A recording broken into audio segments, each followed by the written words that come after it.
Hello and welcome to episode 17 of the Note to File podcast, a collection of interviews, best practices, and candid commentary for clinical research sites. Our guest today is a little bit off the beaten path. She's not worked at a clinical research site. Our guest is Brandy Bailey. She's the Director of Strategic Growth for SendaRide, has a bachelor's degree in Business Administration from Northeastern State University, and a master's degree in gerontology from the University of Central Oklahoma. She's also currently pursuing her second graduate degree, a master's in Business Administration from Southeastern Oklahoma State University. The reason we brought Brandy on the show is she works for this company, SendaRide. They provide medical transportation, not just for clinical research sites, but for all kinds of different organizations. But her organization has been a big boon for us as a clinical research site. It's helped us increase enrollment and retention across a bunch of our studies. So really the takeaway here is that if you are a research site, you need to be partnering with groups like this who can help you and you can help them. You're providing a very symbiotic relationship. But in your community, there's probably people like SendaRide. If not, reach out directly to SendaRide. They've been nothing but a great company to work for. That's the reason I brought her on the show. So without further ado, Brandy Bailey. All right, Brandy, thanks so much for joining me this morning. What is today? August 28th. It's nice to have somebody locally here on. I think you're our first, other person in Oklahoma City that's been on the podcast. All right. A special distinction. I appreciate that. That's right. We're trying to, us Okies have to stick together, That's right. So this is a little bit of a, deviation from what we normally do here. So you are not a site, research site staff, but I think what you do provides a lot of value to clinical research and even specifically to our sites. So I guess, just sort of to begin, I usually ask our people how they got involved in clinical research. So we'll mix it up a little bit and just tell me a little bit about your interest in clinical research. Yeah, thank you so much. So I really appreciate the opportunity to kind of share this with you today. My education actually, so my background is a bachelor's in Business Administration and a master's in gerontology. And ironically, so I'm working on my second graduate degree, which is Business Administration, and I'm taking managerial analytics. And so I'm having to do a crash course in statistics. So I'm hoping that perhaps as a side venture, you also offer tutoring, because I am finding that statistics I'm having to go back to the drawing board and do some studying there.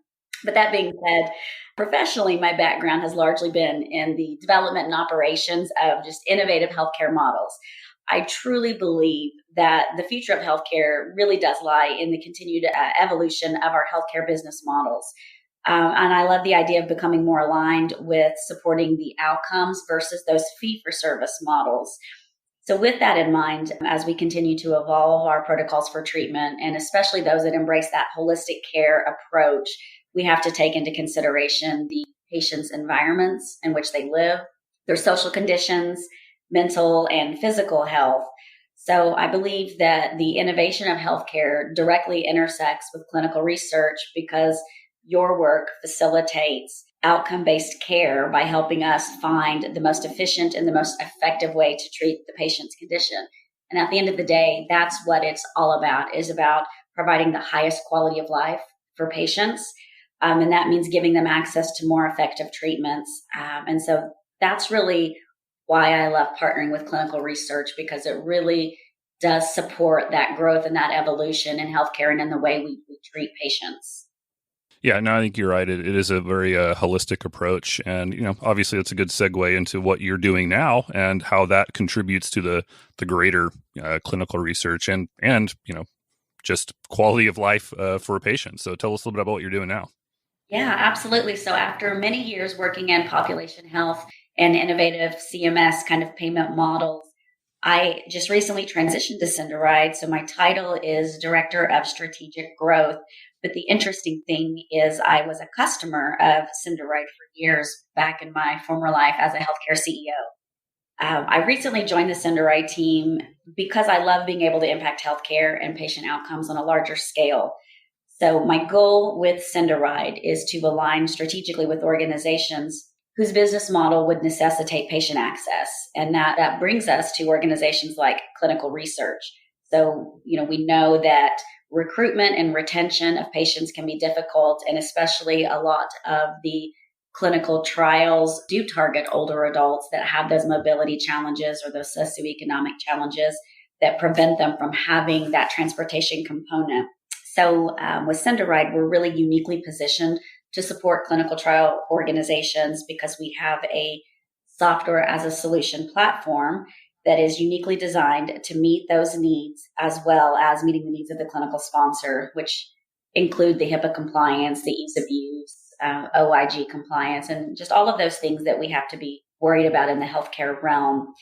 So that's kind of how I found my way to SendaRide. And I love telling that story because I think it says a lot whenever you're a customer of an organization and then you come over to the team. It really goes to show the service that I received and just kind of the credibility of the organization, that it was such that I was felt comfortable making that transition from my current organization over to here to just continue to serve that mission.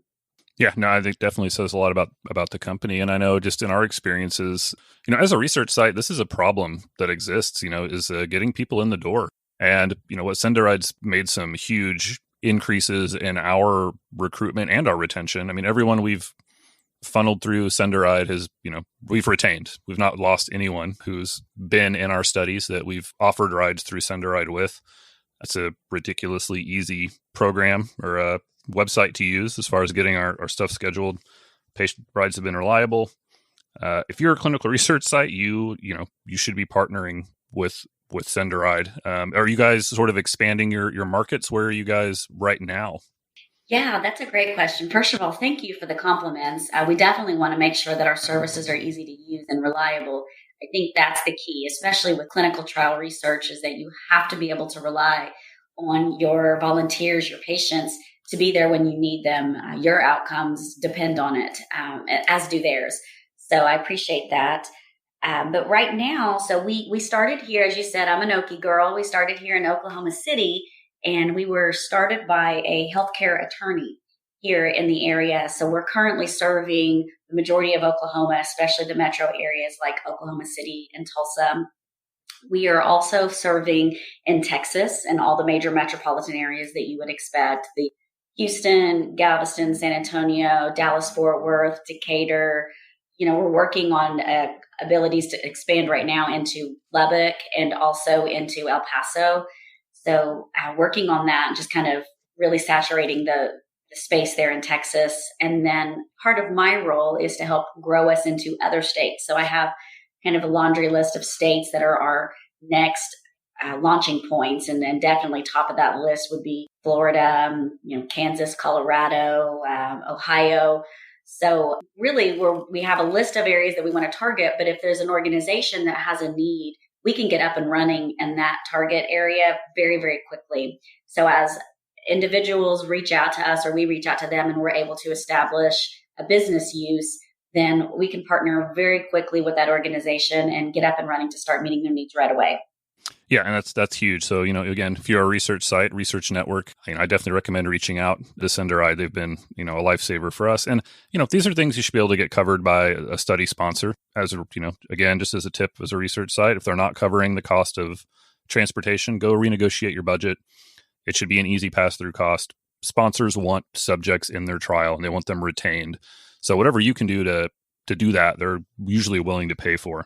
And again, I've tried using other ride companies, and there's been huge glitches with other companies I've tried to use. So again, this is sort of my, this is my personal stamp of approval on SendaRide, if you will, for whatever that's worth. So if you're a research site, even if they're not in your area now, I think it's worth reaching out to see if, there's a good opportunity to partner there. Yeah, thank you for that. But I too had a similar experience. So when I used SendaRide for years as a healthcare CEO, one of the unique things about the kind of healthcare I did is it was full risk bearing. So that meant that if there was a negative outcome that occurred with my patients, I paid the bill. So I was hugely incentivized just from a moral and a fiduciary standpoint, but also from a financial standpoint to make sure that my patients stayed out of the hospital. So one of the challenges that I had in running my healthcare organization are patients who did not want to come to their medical appointments or unreliable transportation partners. And I had many hospitalizations related to patients that had really critical appointments like dialysis or other diagnostics where there was mix-ups or delays. And I just couldn't rely on the partners that I had at the time to make sure that my patients could get where they needed to get. And there's nothing more frustrating from a hospital partner standpoint when they're ready to discharge your patient and they're waiting 3 hours on a ride to get there to pick up your patient. And so it was causing me FaceTime, quite honestly, with my community partners. My partners were getting frustrated. My patients were getting frustrated, families frustrated, and me as well. And so I was paying for these services and just not having a good experience, not having reliability, and still having negative outcomes. And so when SendaRide came along, honestly, it was like a breath of fresh air because they met all of my regulatory requirements.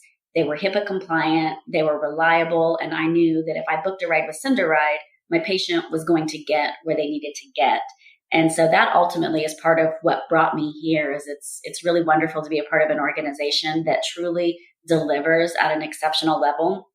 And so I'm so glad to hear that you have had such a great experience with your volunteers and your patients for your studies. That too has been my experience. And that's really what we hope to be able to bring to clinical trial partners is that reliability, that level of service, that ability to call and immediately get somebody on the phone if you have any questions. We're available. It's not like a large conglomerate where you can't get through to anyone. And additionally, we truly try to be partners. And so one of the things that I like to do as well is assist with resources. So a great example is there's a clinical trial group that I'm working with here in Oklahoma that approached that had a need for somebody to go out and do lab draws, right? But they're busy. They're in the heat of their study. They're actually doing a phase 3 Moderna COVID trial right now. And they said, I don't really have time to run this down. Can you help me? And I was able to bring to them a really reliable home health partner that could help them with going out into the community and doing their lab draws and doing their COVID tests. And so I like to do that to help with patient recruitment, to also help bring resources. And so I think that's just another thing that I want to share is just that ability to have a true collaborative partner with SendaRide. That's not only going to get your patients there, but that's invested in your outcomes and wants to help you at all costs.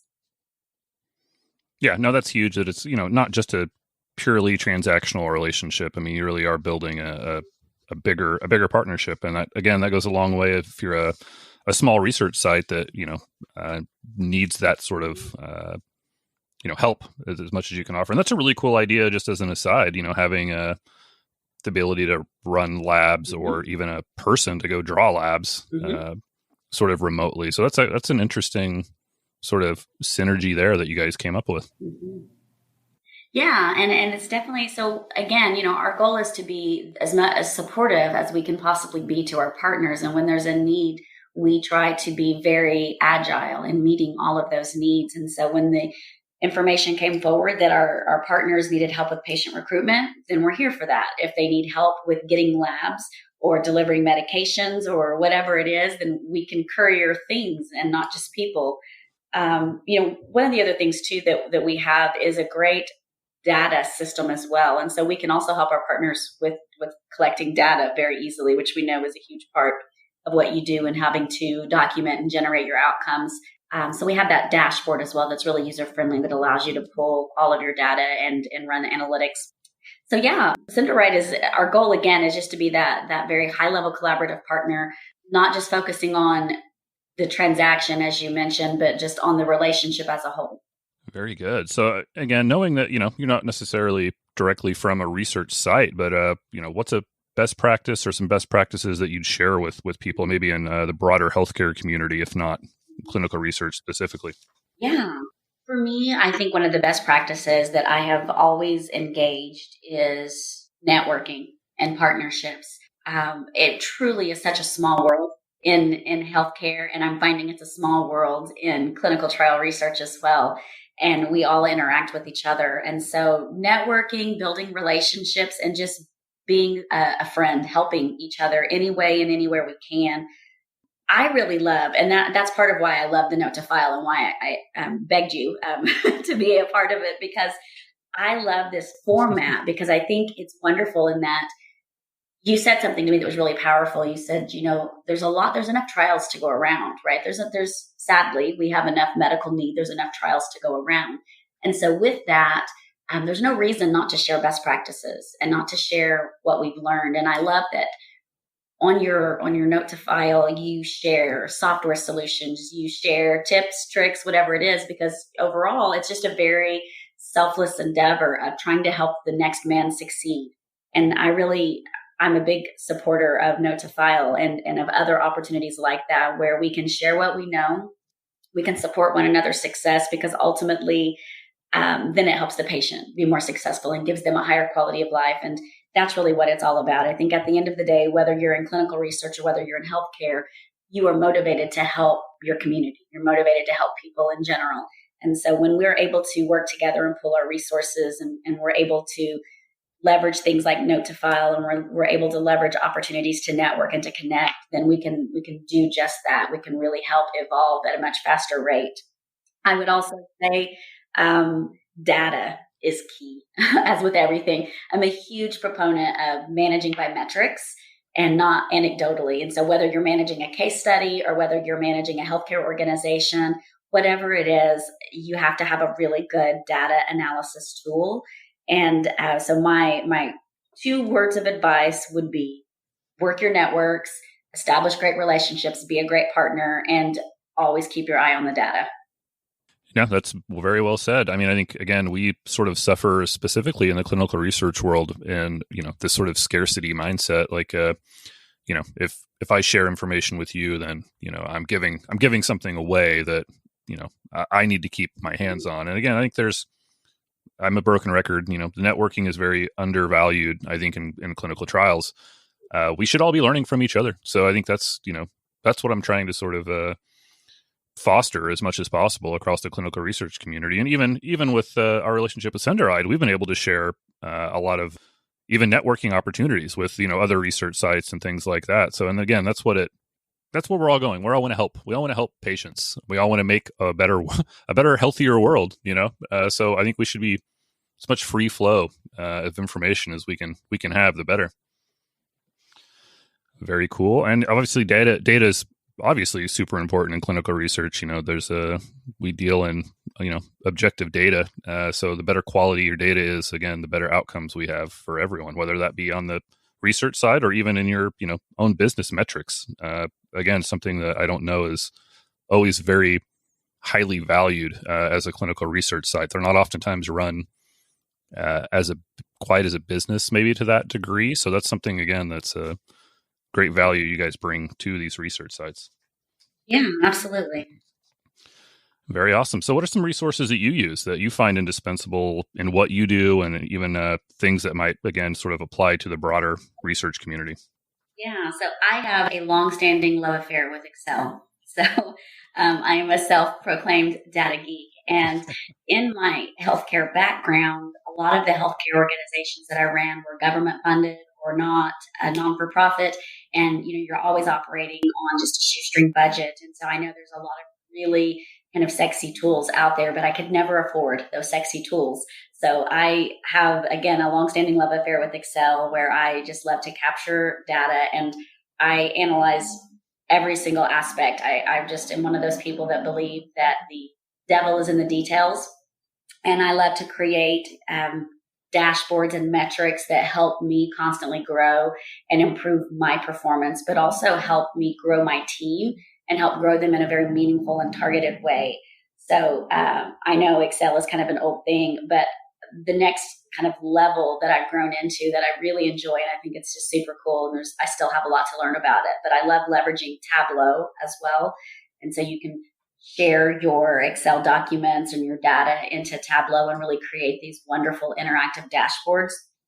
So that's been something that I have really enjoyed as well in terms of kind of resources that I think are very valuable. But again, kind of back to our networking discussion and just the importance of lifting one another up and sharing best practices. I wouldn't discount LinkedIn either as an opportunity to network and get to know other individuals, because you never know when you're going to find yourself in a dilemma where it would be great to have a friend to call on or a colleague to call on to bounce an idea or to get some support. So I would definitely say in regards to the things that are most important to me and how to run any organization, whether it's specifically healthcare or clinical trials, I definitely think the Excel and Tableau partnership, as well as kind of that LinkedIn to support your networking. Yeah, I think a lot of research sites do still, use Excel to track a lot of their day-to-day and patient visits. We're slowly moving away from that into these more sophisticated clinical trial management systems. But like you say, I mean, not everybody can afford that. Those things get pricey in time. So, I've actually not used Tableau, but that's a good resource that, I'll look into as well. And if you're a site that operates off of Excel, that might be a good option for you. And to speak about LinkedIn, I mean, honestly, that's really the only social network I utilize. And I've made a ton of valuable connections through LinkedIn. So if you're not on LinkedIn and you're not, trying to use it to learn from other people, then you're doing it wrong. Use that. That's a great tool in your, tool belt, if you will. So I love that. I love that piece of advice. Well, very cool. I wanted to, again, thank you very much for coming on. Where can people find you online? Yeah, again, thanks for having me. You can find us online at SendaRide.com, and it is spelled just like it sounds, SendaRide.com. You're welcome to reach out to me directly. I would love to communicate with any of you at all, even if it's just to say hello and have a virtual introduction. You can reach me at brandy.bailey@sendaride.com, and that's Brandy with a Y. And you can find me on LinkedIn as well. So I would love to just meet you, learn about the trials you're working on, and if there's an opportunity to partner with you, that's wonderful. If not, then I'm always open for more friendships and colleagues. Absolutely. We'll make sure we put that information in our show notes.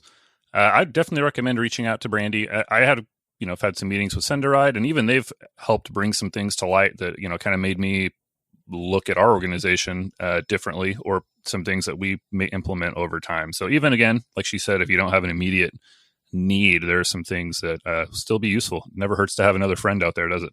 It does not. Absolutely. All right, Brandy, thanks again. And we'll see you next time. Sounds great. Thanks, Brad. As always, thank you for listening to the Note to File podcast. Please check us out at notetofilepodcast.com for full episode transcripts, show notes, and contact information for our guests. Thanks again.